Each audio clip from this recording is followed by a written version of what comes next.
All right, so there's three teams that I'm interested in hearing about your opinion about where they are and how they can move forward. And let's start with the Dolphins. You just referred to them, Joe, and I believe you are there in the Sunshine State.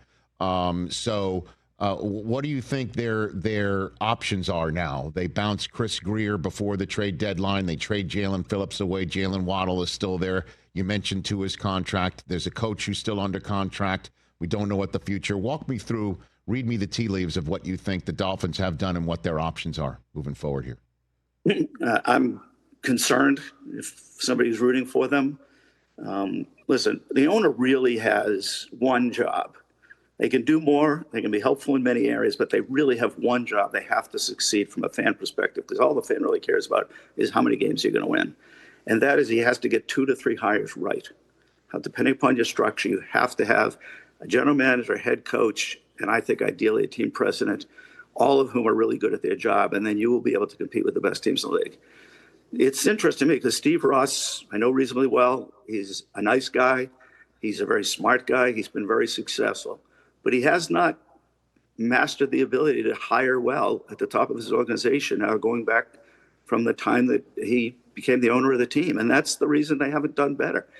And, I know Greer, he's a good guy, he's a hard worker, but he got 9 years. We talk about some situations with people too impatient. I don't know how you justified all 9 years of that. There were a lot of mistakes made during that time, including hiring of coaches. I think I was with Mike briefly. We overlapped in Cleveland. The reputation he has as being an offensive mind is well-deserved. I mean, I've been with Andy Reid. I've been with John Gruden. I've been with, names that are probably less relevant today, Sean Payton. A lot of the coaches that are top offensive minds now, he's as good as any of them. So I put him in the upper echelon of offensive minds. But the job description for a coordinator and a head coach is just totally different.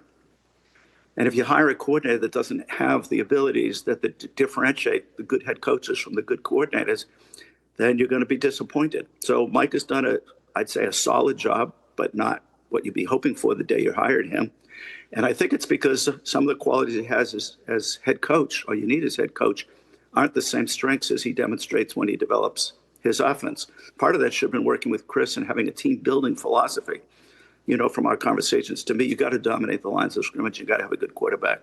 Some teams build their team. We got to have good corners and we got to have good wide receivers. That's what the Dolphins have been doing. To me, it's not like you can't succeed that way, but the odds of succeeding under that scenario are just not as high. I mean, we used to estimate that the teams were consistently making the top 8 in the NFL. 75% of them believed in this philosophy where you must dominate the line of scrimmage. And about a quarter of them were building their team around things like weapons and secondary play.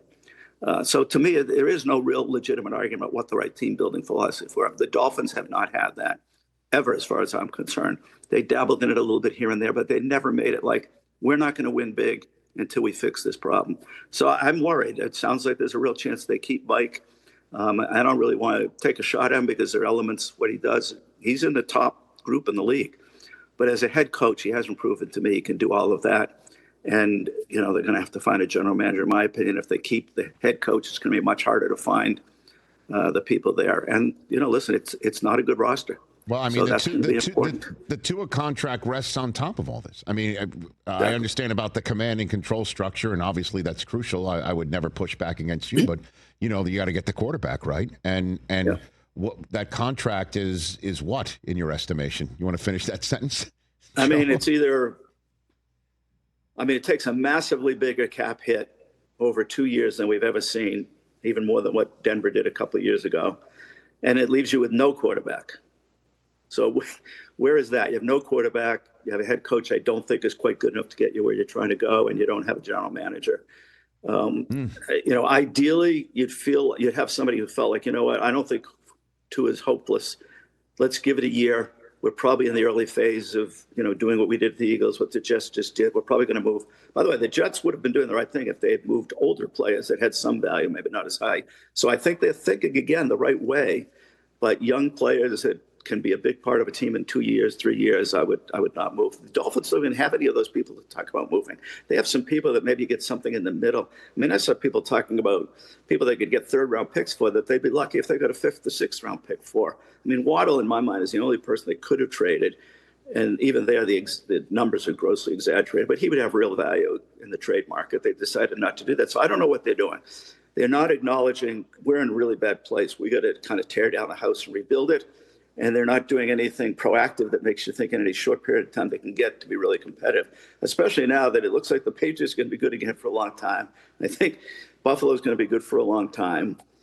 Maybe the Jets can get there. And then you got Miami. You know, they've got a long way to go to even have a chance to compete to win their division. Hey, you made it all the way to the end. Thanks for that. Check us out every single day streaming live on Disney Plus and the ESPN app 12 to 3 Eastern.